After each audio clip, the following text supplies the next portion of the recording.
Hi നമസ്കാരം, ദാസേട്ടനാണ് തൃശ്ശൂരിൽ നിന്ന്. അപ്പോൾ കളങ്കാവലാണ് ഇപ്പോൾ ചർച്ച വിഷയം, എല്ലായിടത്തും ചർച്ച വിഷയം കളങ്കാവൽ എന്ന സിനിമയാണ്. ഇപ്പോൾ എമ്പുരാൻ എന്ന സിനിമയുടെ ചർച്ചകളും കാര്യങ്ങളും അതിൻ്റെ സ്ട്രൈക്കിൻ്റെ കാര്യങ്ങളും സിനിമാ സമരം ആരംഭിക്കാൻ പോവാണ്. എമ്പുരാൻ എന്ന സിനിമേനെ പ്രൊമോട്ട് ചെയ്യാൻ വേണ്ടിയിട്ട് ഒരു സംഭവങ്ങളൊക്കെ ഉണ്ടാക്കി പ്രൊഡ്യൂസേഴ്സും നടന്മാരും ഇവരെല്ലാവരും കൂടിയിട്ടൊരു സംഭവമൊക്കെ ഉണ്ടാക്കിയിട്ട് അതിനെപ്പറ്റി ചർച്ചകളും കാര്യങ്ങളും നടന്നുകൊണ്ടിരിക്കുന്ന സമയത്താണ് ഇന്നലെ ബോംബ് പൊട്ടിയ പോലെ മിനിഞ്ഞാന്ന് രാത്രി വൈകിട്ട് 6 മണിക്ക് മമ്മൂക്ക ഒരു പോസ്റ്റ് ഇട്ടത്.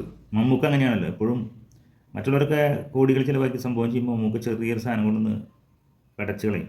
അതിനാണ് ചെയ്തിട്ടുള്ളത്. കൃത്യമായിട്ട് പറയുകയാണെങ്കിൽ കളങ്കാവൽ എന്ന സിനിമ പേര് കേട്ടപ്പോൾ തന്നെ നമ്മൾ ഞെട്ടിപ്പോയി. ഒരു വെറൈറ്റി പേര്.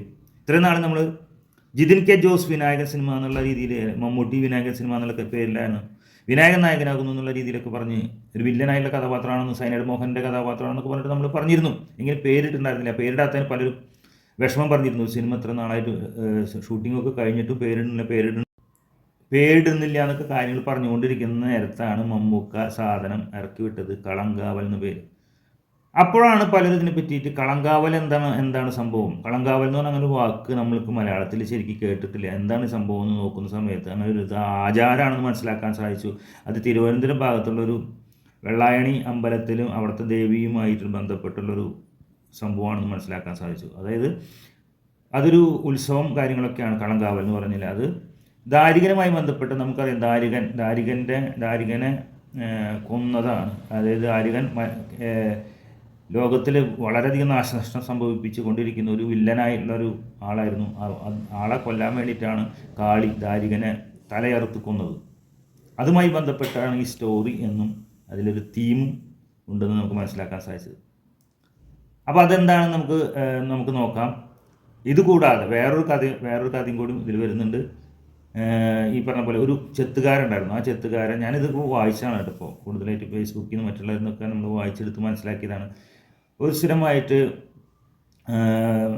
ഒരു തെങ്ങിൽ ചെത്താൻ ഇയാൾ കയറുന്ന സമയത്ത്, ചെത്തുകാരുണ്ടായിരുന്ന ചെത്താൻ കയറുന്ന സമയത്ത് അതിലുള്ള കള്ള് എപ്പോഴും മോഷണം പോയിക്കൊണ്ടിരുന്നു. അങ്ങനെ നോക്കുന്ന സമയത്ത് ആരാണ് ഇത് മോഷണം നടത്തുന്നത് ശ്രദ്ധിച്ച് നോക്കിയിരുന്ന സമയത്താണ് ഒരു വലിയ തവളയാണ് അതിൽ നിന്ന് കള്ള് കുടിച്ച് പോകുന്നത് മനസ്സിലാക്കി. ആ സമയത്ത് ഈ തവളേനെ കൊല്ലാൻ വേണ്ടിയിട്ട് ഈ ചെത്തുകാർ വലിയൊരു കല്ലെടുത്തെറിയുകയും ആ കല്ല് ഈ തവളയുടെ കാലുമ കൊള്ളുകയും അങ്ങനെ ഈ തവള വെള്ളത്തിലേക്ക് വീഴുകയും ചെയ്തു. അങ്ങനെ പിന്നീടാണ് മനസ്സിലായത് ഒരു തവളയ്ക്ക് ഇത്രയധികം കള്ള് കുടിക്കാൻ എങ്ങനെ സാധിക്കുന്നത് മനസ്സിലായപ്പോൾ അതേതൊരു അവിടുത്തെ ഒരു വലിയൊരു മന്ത്രവാദിയെ കൊണ്ട് നോക്കിച്ച സമയത്ത് ആണ് അറിയാൻ സാധിച്ചത് അത് ദേവിയുടെ കാളിയുടെ രൂപത്തിലായിരുന്നു ഈ തവള വന്നതെന്നുള്ളത്. അങ്ങനെ മനസ്സിലാക്കിയ സമയത്ത് ആ വെള്ളത്തിൽ തപ്പി എടുക്കുകയും അങ്ങനെ ആ ഒരു അമ്പലം പ്രതിഷ്ഠിക്കുകയും കാര്യങ്ങളൊക്കെ ചെയ്തതായിട്ട്, അവിടെ ഇതുപോലെ പൂജകളും കർമ്മങ്ങളൊക്കെ ചെയ്യുന്നതായിട്ടും ഇതിലൊരു കഥ കൂടി എടുക്കുന്നുണ്ട്. കൂടാതെ ശരിക്കുള്ള എന്താണ് കളങ്കാവലിനെ കുറിച്ച് ഞാൻ തന്നെ പറയുന്നൊരു വീഡിയോ കൂടി കാണാം. എന്തായാലും വലിയ രീതിയിലാണ് സിനിമയുടെ ചിന്തകൾ പോയിക്കൊണ്ടിരിക്കുന്നത്. ഇപ്പോൾ ഫുൾ ഇതിനെ പറ്റിയുള്ള കളങ്കാവലുമായി ബന്ധപ്പെട്ട് കാന്താര എന്ന് പറഞ്ഞ സിനിമ നമ്മൾ കണ്ടിട്ടുണ്ടായിരുന്നു. കാന്താര ഋഷഭ് ഷെട്ടിക്ക് നാഷണൽ അവാർഡ് വാങ്ങിച്ചു കൊടുത്ത കാന്താരയ്ക്ക് വേറൊരു തീമുമായിട്ട് ബന്ധമുണ്ടായിരുന്നു. അതുപോലെ തന്നെ ബന്ധപ്പെടുത്തിക്കൊണ്ടുള്ളൊരു കഥയുമായിട്ടാണ് ഈ കളങ്കാവൽ എന്ന സിനിമയുടെ പോക്ക് എന്ന് മനസ്സിലാക്കുന്ന സാഹചര്യത്തിൽ ഈ സിനിമ വലിയൊരു ചർച്ചാ വിഷയവും മാത്രമല്ല, മമ്മൂക്കയുടെ ജീവിതത്തിൽ തന്നെ കിട്ടാവുന്ന ഏറ്റവും വലിയ പൊൻതുകൽ ആയി മാറും ഈ സിനിമയുടെ ഈ കഥാപാത്രം. വില്ലനായിട്ട് മമ്മൂക്ക എപ്പോഴും തകർത്തഭിനയിക്കാറുണ്ട്.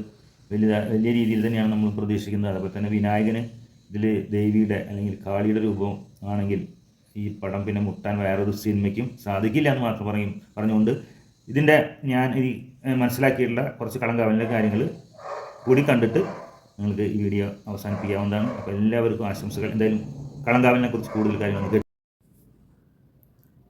എന്താണ് കളങ്കാവൽ? തെക്കൻ കേരളത്തിലെ ചില ദേവീക്ഷേത്രത്തിൽ നടത്തി വരാറുള്ള ചടങ്ങാണ് കളങ്കാവൽ. വെള്ളായണി ക്ഷേത്രത്തിൽ ചടങ്ങ് 3 വർഷത്തിലൊരിക്കൽ നടത്താറുണ്ട്. വെള്ളായണി എന്ന് പറഞ്ഞ സ്ഥലം തിരുവനന്തപുരത്താണ്. ആ ക്ഷേത്രത്തിൽ വെള്ളായണി ക്ഷേത്രത്തിൽ 3 വർഷത്തിൽ ഒരിക്കലാണ് ഈ ചടങ്ങ് നടത്താറുള്ളത്. വെള്ളായണി ക്ഷേത്രത്തിൽ കാളിയൂട്ടിൻ്റെ ഭാഗമായി 2 പ്രധാന ചടങ്ങുകൾ നടത്താറുണ്ട്. ആദ്യത്തെ ചടങ്ങാണ് ദിക്കുബലി. ഇത് കഴിഞ്ഞാൽ കളങ്കാവൽ നടത്തും. 2 ചടങ്ങാണ്. അത് ഒന്ന് ദിക്കുബലി, അതിനുശേഷം കളങ്കാവൽ. ദിക്കുബലി എന്നത് ദുഷ്ടശക്തിയായ ദാരികനെ തേടി 4 ദിക്കിലേക്കും ദേവി യാത്ര ചെയ്യുന്നൊരു ചടങ്ങാണ്. ദിക്കുബലി എന്ന് പറഞ്ഞു കഴിഞ്ഞാൽ ദാരികനെ അന്വേഷിച്ചിട്ട് ദാരികൻ എന്ന് പറഞ്ഞാൽ അത്ര ദുഷ്ടശക്തിയാണ്. ആ ദാരികനെ അന്വേഷിച്ചിട്ട് ദേവി പോകുന്നൊരു ചടങ്ങാണ്. ദിക്കുബലി എന്ന ദുഷ്ടശക്തിയായുള്ള ദാരികനെ തേടി 4 ദിക്കിലേക്കും ദേവി യാത്ര ചെയ്യുന്നൊരു ചടങ്ങാണ്. ഇതിനായി പുറപ്പെടുന്ന ദേവിയെ ഭക്തർ വീടുകളിൽ സ്വീകരിക്കാറുണ്ട്. അപ്പോൾ ഇതൊരു ചടങ്ങ് പോലെയാണ്. അപ്പോൾ അങ്ങനെ വീടുകളിൽ സ്വീകരിക്കും. ആ സമയത്ത് വീടുകളൊക്കെ പെയിൻ്റൊക്കെ ചെയ്ത് വളരെ വൃത്തിയാക്കി അങ്ങനെയൊക്കെ ചെയ്യുന്നൊരു ഏർപ്പാട് അല്ലെങ്കിൽ ഒരു ആചാരം തിരുവനന്തപുരം ഭാഗത്തുണ്ട്. വെള്ളായണി അമ്പലത്തിൻ്റെ ഒരു പ്രത്യേകതയാണത്. കളങ്കാവൽ എന്ന് പറഞ്ഞാൽ ദിക്കുബലിക്ക് ശേഷം യുദ്ധക്കളത്തിൽ ദേവിയുടെ സംഹാര രൂപിയെ ഭദ്രകാളി അസുരനെ നിഗ്രഹിക്കുന്നതിൻ്റെ പ്രതീകാത്മകമായ ചടങ്ങാണ് കളങ്കാവൽ. ദിക്കുബലിക്ക് ശേഷം യുദ്ധക്കളത്തിൽ ദേവിയുടെ സംഹാരമൂർത്തിയായിട്ടുള്ള അല്ലെങ്കിൽ സംഹാര രൂപിയായിട്ടുള്ള ഭദ്രകാളി അസുരനെ നിഗ്രഹിക്കുന്നതിന് പ്രതീകാത്മകമായുള്ള ചടങ്ങാണ് കളങ്കാവൽ എന്ന് പറഞ്ഞ ചടങ്ങ്. അത് സിനിമയായിട്ട് ബന്ധം എങ്ങനെയായിരിക്കും നമുക്ക് കൃത്യമായിട്ട് അറിയില്ല എങ്കിലും ഈ സിനിമയിലെ ഒരു ദാരികൻ്റെ വേഷത്തിലാണ് ശരിക്കും മമ്മൂക്ക വരാൻ സാധ്യതയുള്ളത്. അപ്പോൾ ദാരികൻ്റെ കഥാപാത്രം മാച്ച് ചെയ്യുന്നൊരു സംഭവമായിരിക്കും അതിൽ വില്ലനായ മമ്മൂക്കയുടെ ക്യാരക്ടർ ചെയ്തുകൊണ്ടിരിക്കുന്നത്. എന്നാൽ ഈ സിനിമയിലെ നായകനായിട്ടുള്ള വിനായകൻ്റെ ക്യാരക്ടർ വരുന്നത് ദേവിയുടെ രൂപത്തിലായിരിക്കും. വളരെ ഇൻട്രസ്റ്റിംഗ് ആയിട്ടുള്ളൊരു സംഭവമായിരിക്കും എന്തായാലും ഈ സിനിമയ്ക്ക് വരാൻ പോകുന്നത്. അതായത് ഒരു ഗ്രാമത്തെ രക്ഷിക്കാൻ ദേവിയുടെ രൂപത്തിൽ വരുന്ന ഒരു നായകനായിരിക്കും എന്തായാലും വിനായകൻ്റെ ക്യാരക്ടർ വരുന്നത്.